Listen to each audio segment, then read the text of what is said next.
What's up, my loves? It's your girl Diamond, and I'm back with the reunion part one of the Real Housewives of Potomac. So, everybody's getting dressed, and then we're entering it. We find out Wendy is actually sitting next to Andy, while Giselle's on the other side sitting next to Andy. Now, I don't know what happened between Wendy this episode, but sometimes, well, throughout this episode and this reunion, she irked me. She irked me just a little bit. Um, and she brought a folder with her receipts because she's ready to show some receipts. And we're congratulating Candace on her album, which is a success. And do I really want to say this? Because I felt nauseous after hearing it. Okay, so Ashley looked amazing, amazing. But then Andy called her a Barbie doll, and she said she's Darby's Barbie. Michael called me that. Threw up. So we get straight into Giselle. We talked about her fashions. Have your fashion improved since you got on the show? And she's like, I mean, it has. And have you been with the same person since then? She's been with the same person since season one. Same with Kyle. Her wig's a mess. And, like Wendy said, how dreadful that you've had the same stylist and your styles have not improved at all in any given time. Okay. And, Candace said, I mean, your styles are questionable. But then Giselle said, your styles are questionable too. How? What's wrong with my looks? I mean, they're for you, not for me. That's true, but my looks are also fine for someone else. But Karen say, we can't expect nothing different. It's going to be like this. We can't expect nothing. And Giselle said, whatever I put on my body, I'm happy with it. Hey, it is what it is. That's how she want to dress. How she want to dress. Mia. So we go through, this is Mia's first reunion. We go through a montage of Mia, how she came into the table, what she did, what she started, and all that stuff. And they wanted to know everybody's impressions of her. Candace said she liked her first. And Giselle said, we had a rocky road, but I also love the fact that she owns what she say. And then Candace don't agree because she felt like Mia lied about everything. And I had to think, what is Mia lied about? Besides her not knowing her age, not knowing her husband's age, not knowing the difference of what it means and how far apart they were. She can't play the game of telephone correctly. What's she lie about? Somebody help me. What's she lie about? So obviously the same thing that's been on her mind since the beginning. Her line about her getting her clit done. I'm like, we're on this? You are really upset that she lied about her clit. Okay, fine. So she went to her surgeon and he told her it's of the same vicinity. A clitoplasty or a vaginal rejuvenation, she got done in the same area because she had a whole lot of work done for her mommy makeover, as she say. But for Wendy, she's over there like, oh no, that's not a mommy makeover. No. But how is it not a mommy makeover?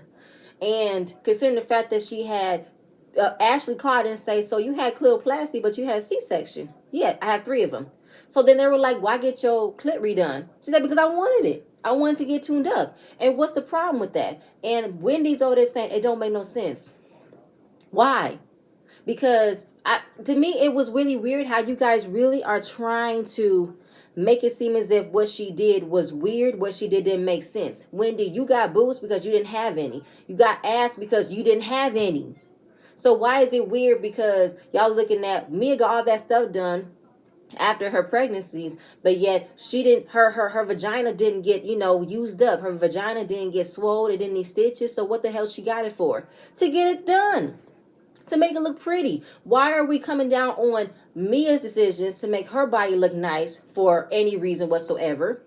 Then we're now understanding Wendy's plight for getting her boobs done because she wanted to feel special about herself. Same with Mia. And she said, me and my husband are very sexually active. But then here go Wendy. I don't know where Wendy's attitude came from, but she says so. But didn't you say your favorite is missionary? Yeah. I understand how missionary beat your pussy to a pope. Wendy, do you not have sex? I don't know because missionary can definitely pound that. It depends on how you use it. It depends on how you flip it, dice it. You don't. She said just because our favorite position is missionary doesn't mean we don't do other positions. Which is true. Like it really bugged me that you guys tried to make it seem as if every word out of Mia's mouth don't make sense, even though it doesn't. But y'all act like she's stupid, and she's not stupid. So Then it was asked of Mia, are you a stripper or an escort? And then, because obviously people don't understand there are high upscale strippers in certain places. But it is. I even looked it up today. There is a gentleman's club in North Carolina. I looked at the menu. It had steak, lobster, calamari. They had all types of amenities. They had party packages. So it wasn't that far fetched for a strip club to be high upscale, where you kind of sometimes don't have to take your clothes off. They just want you to look pretty, look nice and stuff. And for G, he was a strip club connoisseur. He was a high roller, a very important client. And she didn't fall in love with him at first sight. No, she didn't care for him at all.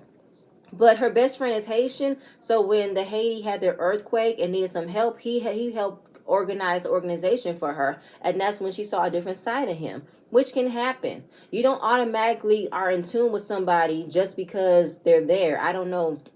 I don't know. To me, it made it seem as if like that can't happen in Mia's case. It's just that same that y'all trying to perpetuate. She was picked up off the curb by a very rich man, and he gave her her lifestyle. That was it. As if Mia did not have any goals of her own for her to find someone that she can fall in love with. That really made me think of something differently.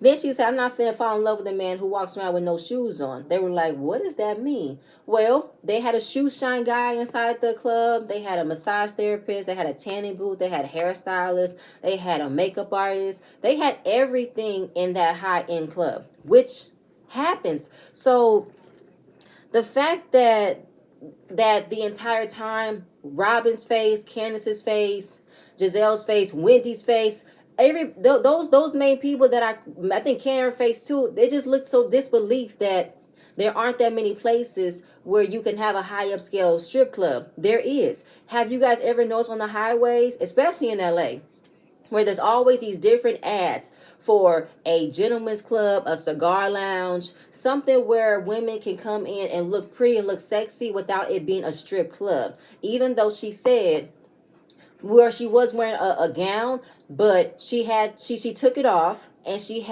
was topless and wore board shorts on. That can happen. Ashley even said there are some clubs that you can wear long gowns, but is it really completely like covered up? They don't take clothes off. They do. And then we also found out that G built the VIP area. He helped build it.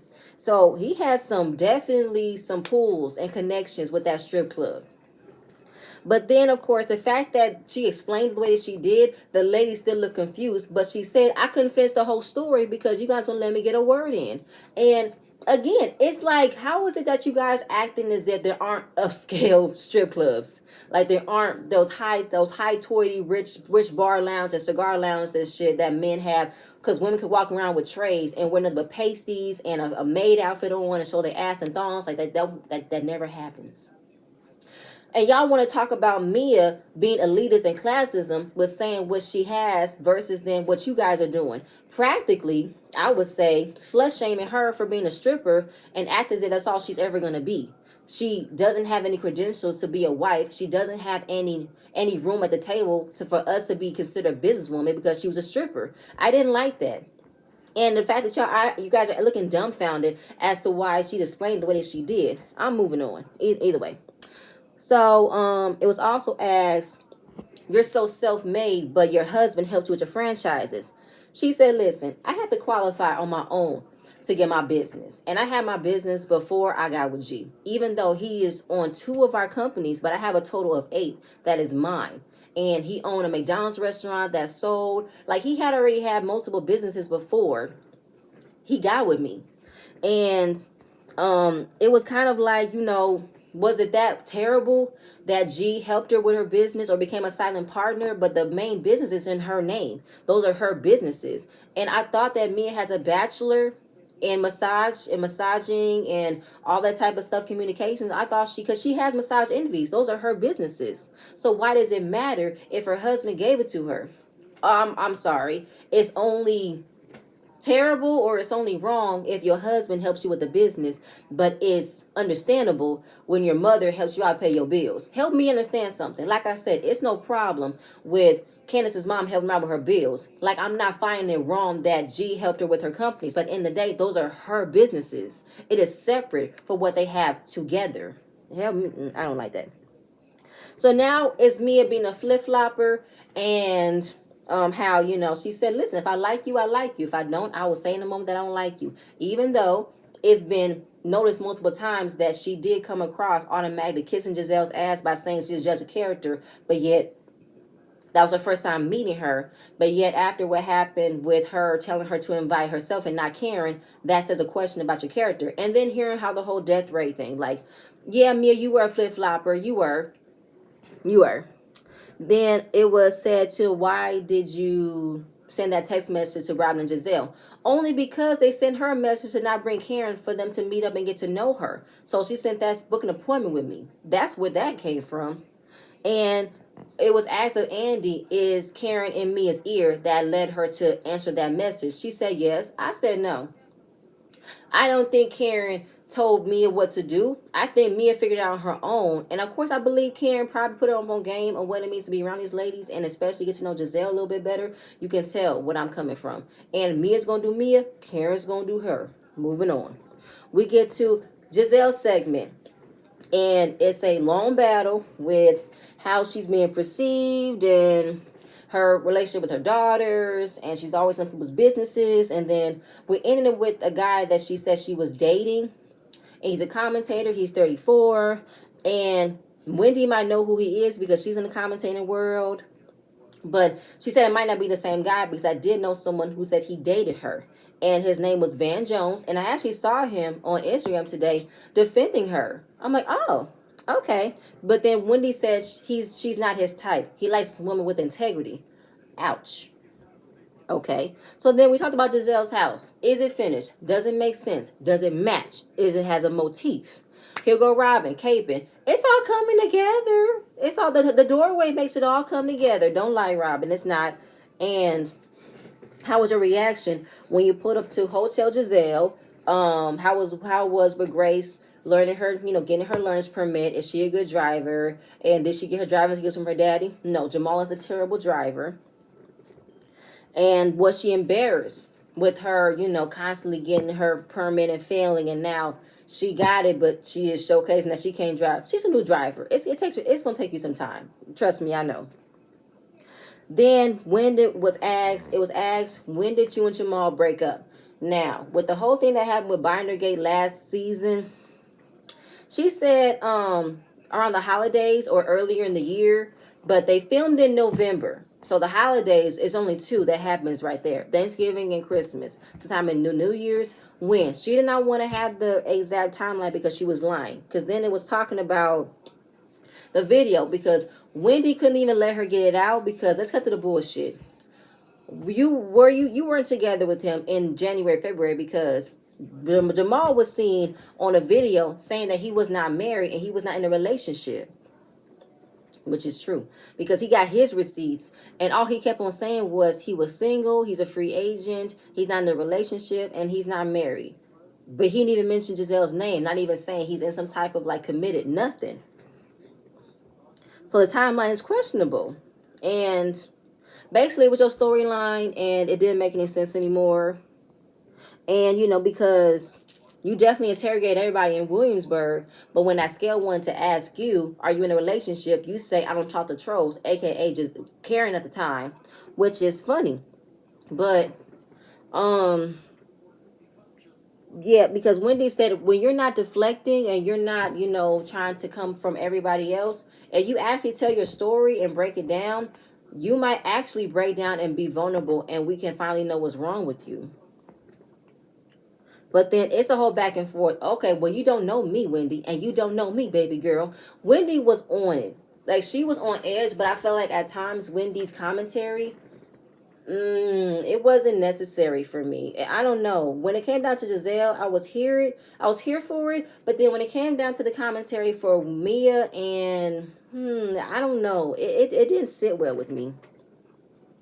So, and then it's like, why would you try to get back with somebody who cheated on you?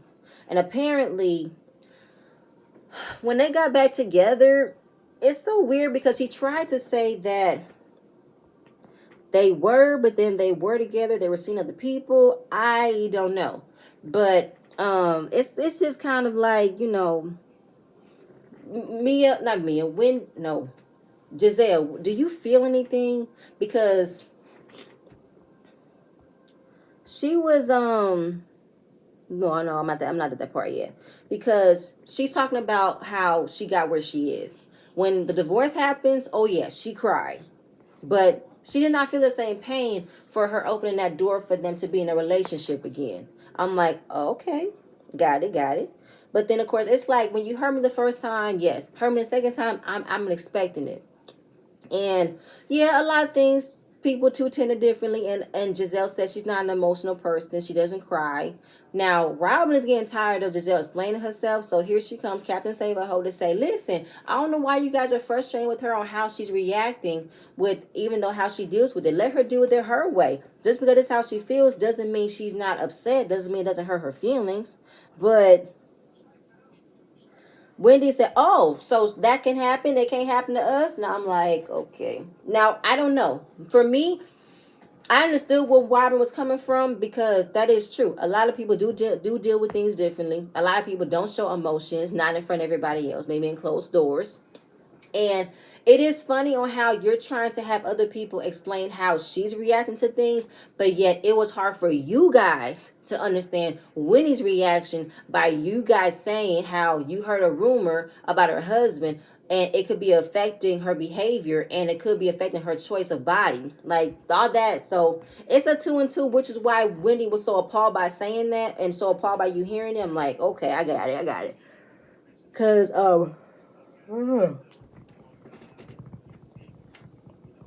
because Robin was getting tired of Winnie's commentating a lot of people when it wasn't her segment yet.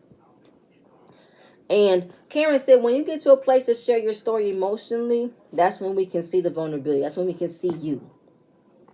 And it was asked of Karen, you and Ray had difficulties in your marriage, but why was you shaming Giselle's man's behavior? But she said, I wasn't shaming her Jamal's behavior. I was shaming hers because she knows better. She's grown, and why would you come back to something that you already know what it was? But then of course, you know better. Why would you do that? And what was the reason why she went back to Jamal? Was because she was lonely and he was familiar, and she kind of probably knew what to expect of him.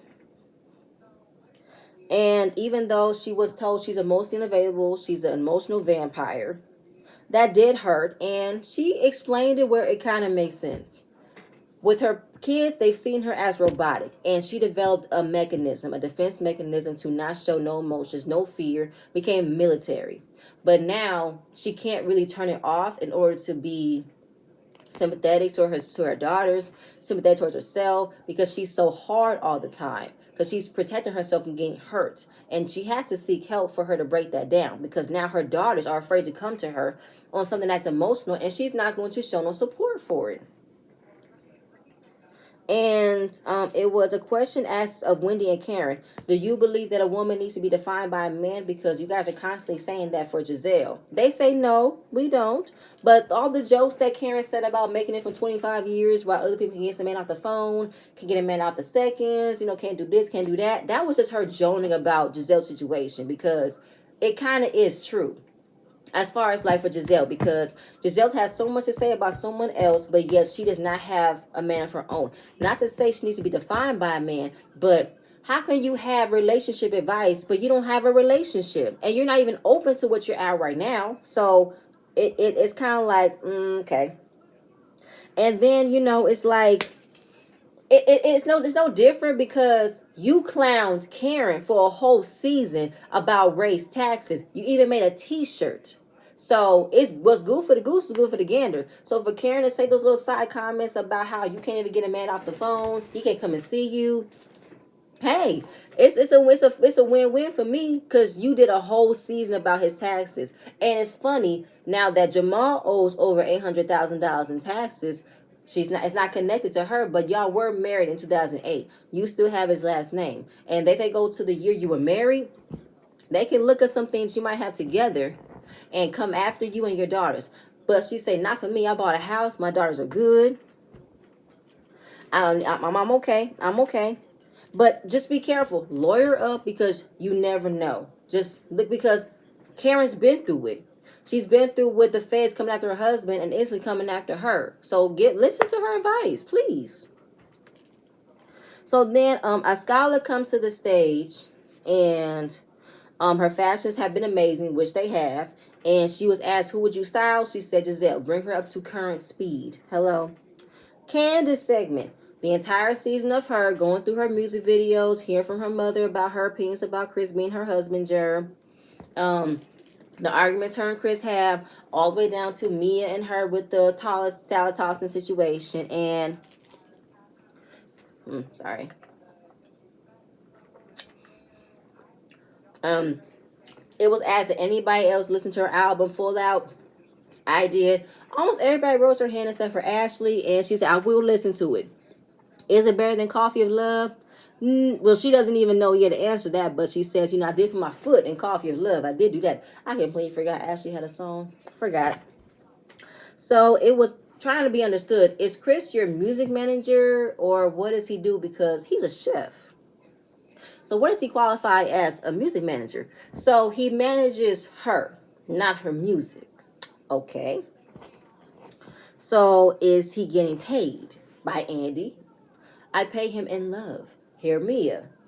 Okay, being paid for sex means you're a prostitute.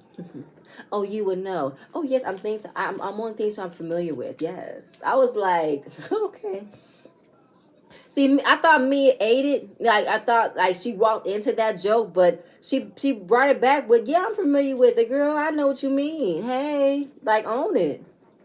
Because you're a hoe. Takes one to know one, right?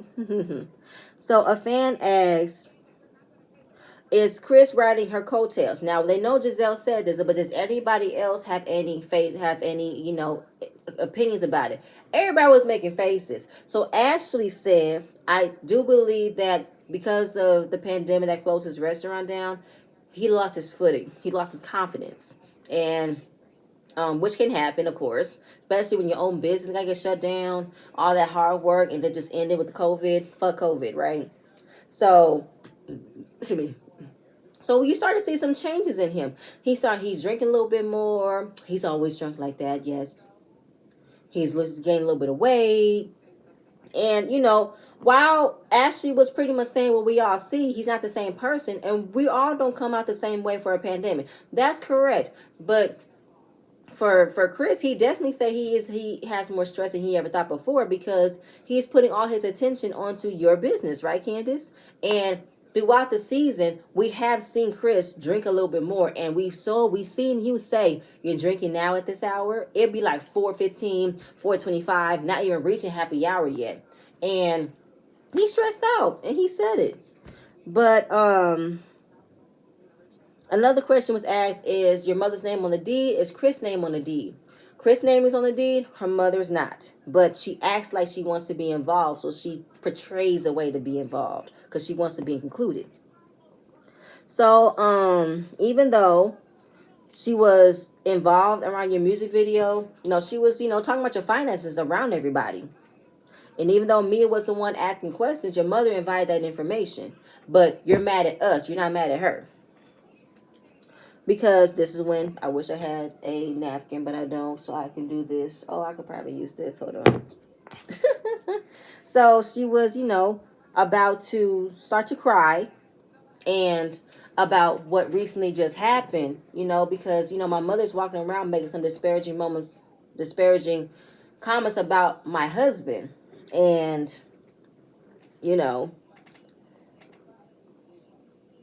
things will never be the same.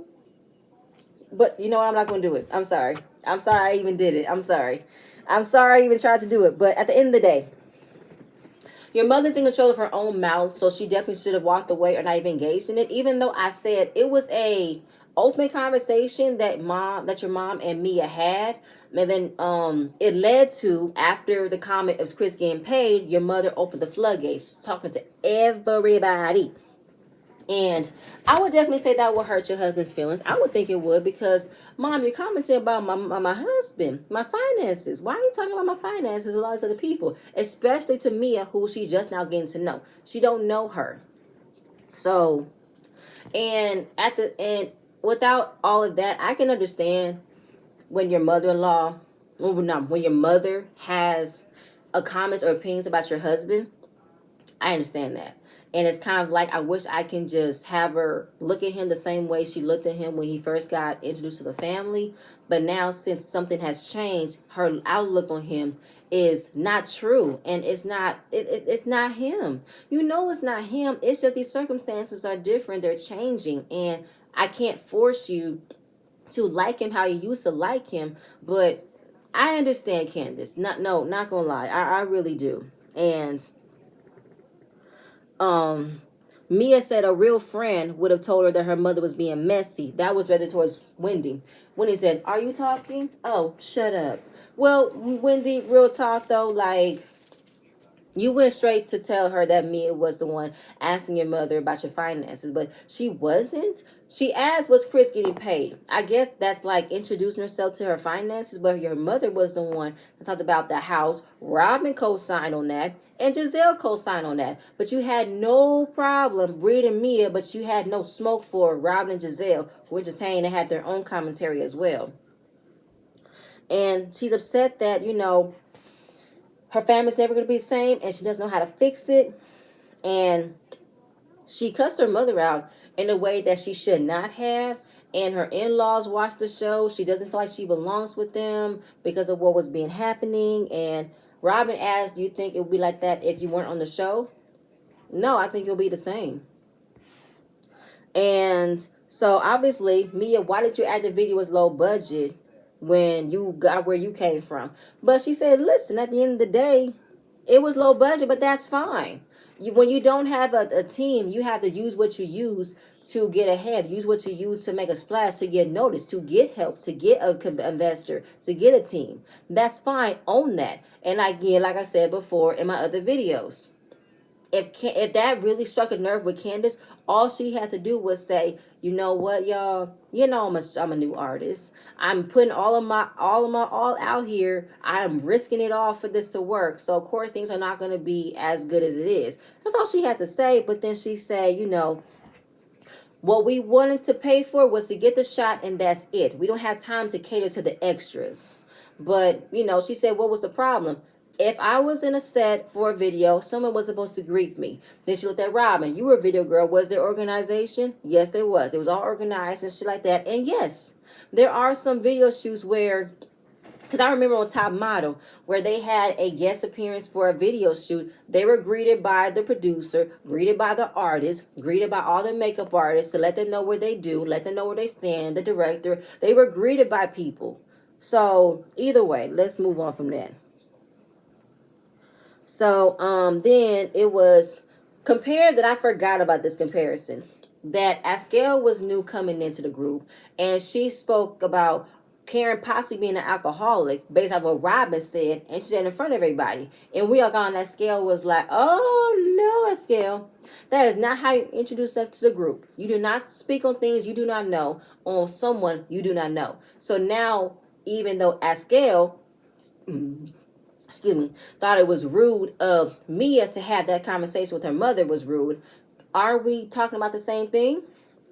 It was rude as well. It was rude for Mia to have that type of conversation with Mama Dorothy, and it was also rude for Askell to say Karen was a drunk in front of people that she don't know and she just met. Let's put that together. So I don't know if Askell answered the question, but I think she definitely skirted around it by saying she's direct, and I wouldn't have said it in a group setting. I thought, well, didn't Mia say she was a direct person and she's blunt? She said what she says, so can we do 2 and 2? But I guess not, because some folks don't like Mia and they'll give Askell this because we end up liking Askell towards the end of the season, which I did too. I did. I ended up liking Askell as well.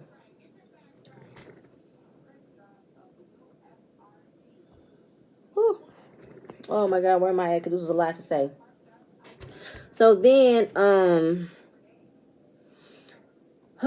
it was asked, Candace, if you knew what Mia's mother went through, would you have said what you said? She said, I did not know, and I wouldn't have said it. I don't believe you. Had I know the trauma, I wouldn't have said it. You don't have to know the trauma to not talk about someone's mother. You don't.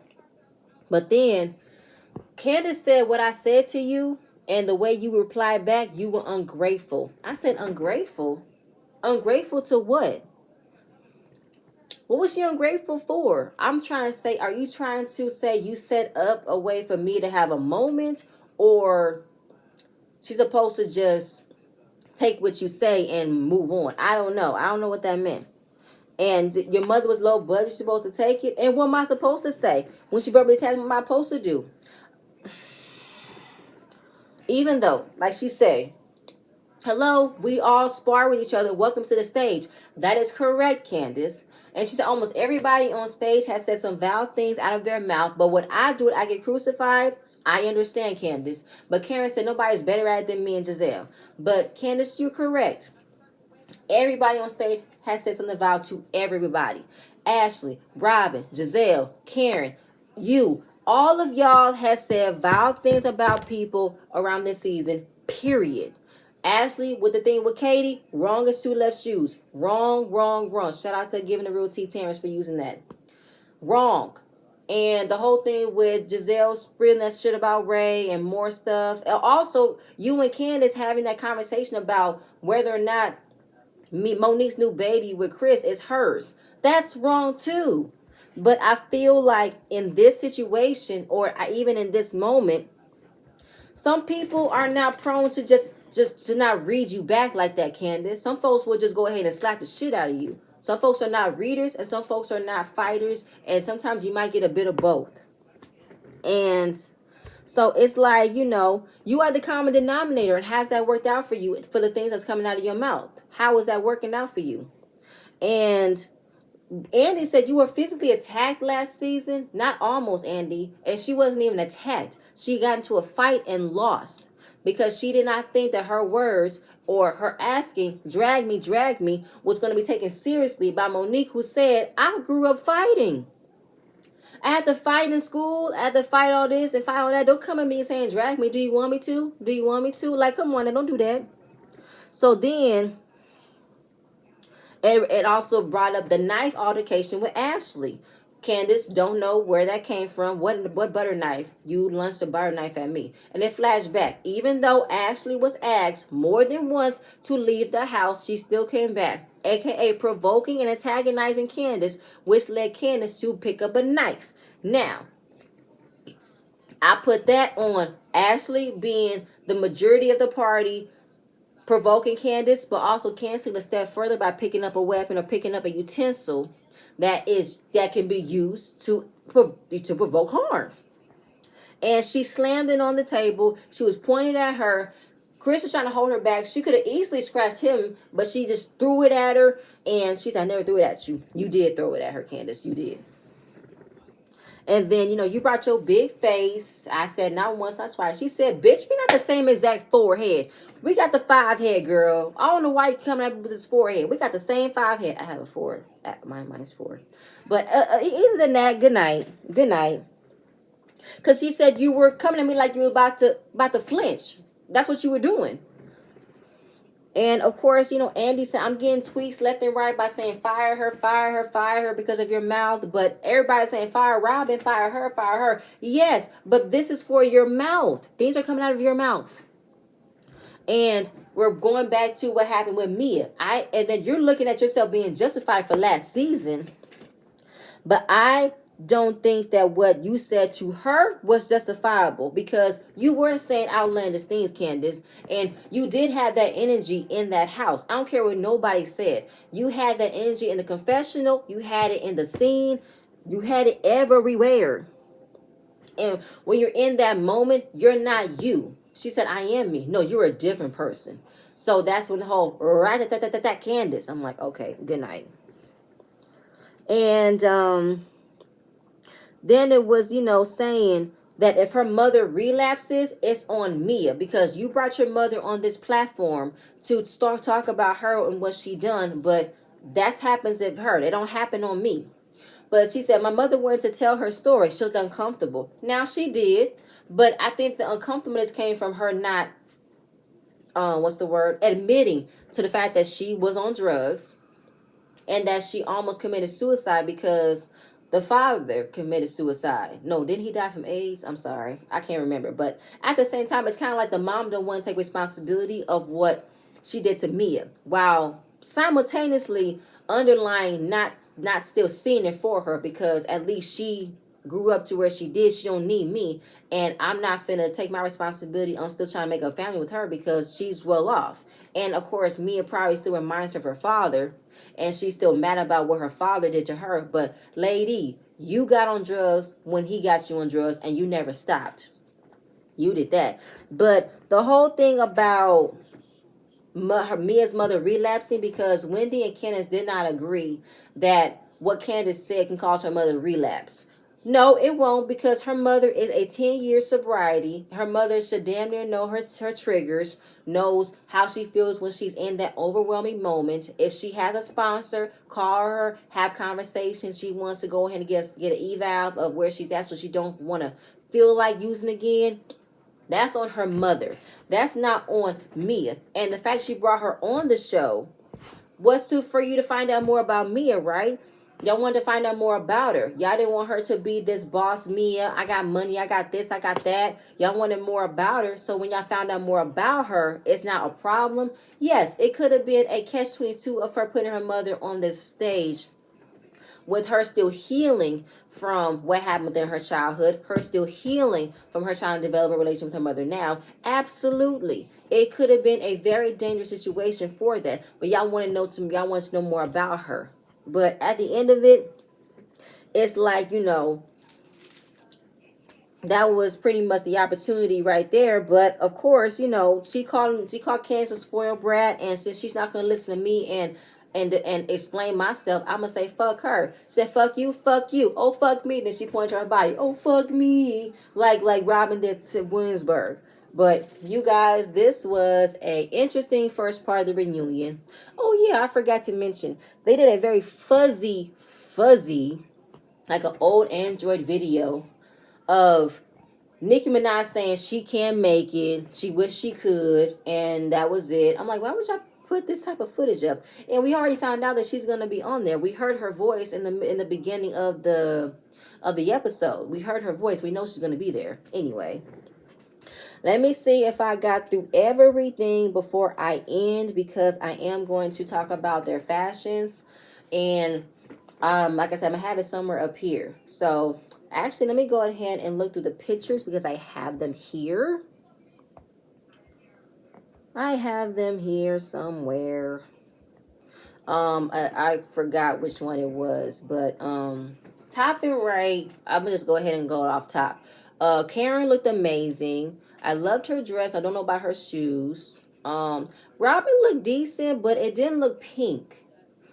It didn't look pink to me. I don't know. It was like a blush sheer color. Her makeup was a mess. I don't know what's going on with her hair. Giselle looked like a pink highlighter in this jumpsuit where she has a sleeve that was long as her dress. Okay. Candace, the corset heart was nice. I just didn't like the flap in the middle. Her shoes were cute. Didn't like her wig. I didn't like it. It aged her. It looked old on her. Ashley looked amazing. I love her dress. It was very pageanty. It was very pageant. I love her shoes. Her hair, a lot of freaking hair. That blowout, I don't know if it was, well, what? No, it wasn't frizzy. It was a lot. It was a lot of hair, and I think the curls held as much as they held, but it still looked beautiful. Her makeup was gorgeous. Wendy looked beautiful. I hope they didn't do much heavy on her in the makeup or the contouring. Her nose was, yeah. I don't know if she had any work done up there, but it looked buttony. But, her dress was cute. I don't know about the frilly thing on the shoulder, but hey, her body was amazing. Boobs was sitting. Mia. I liked Mia's dress. Her peacock, the two tones, ombre, gorgeous. Fit her body, fit her shape. I loved it. Askel, her genie ponytail and her makeup was fabulous. Her dress standing up was gorgeous. The puff on the shoulder and then the middle, the strap right there.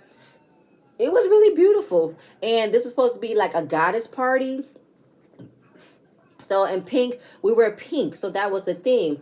I would say all in all, the ladies look nice with the exception of Giselle and Robin. Again, Giselle, can't, I mean, Robin was in the pink. She was in the pink. Giselle looked a mess. Her wig was a synthetic shake and go wig. No parting, no nothing. And like I said, for Candace's wig, it aged her. It looked old on her. But you guys, that's it. Please stay tuned for the next video, and I'm going to see you guys later. Bye.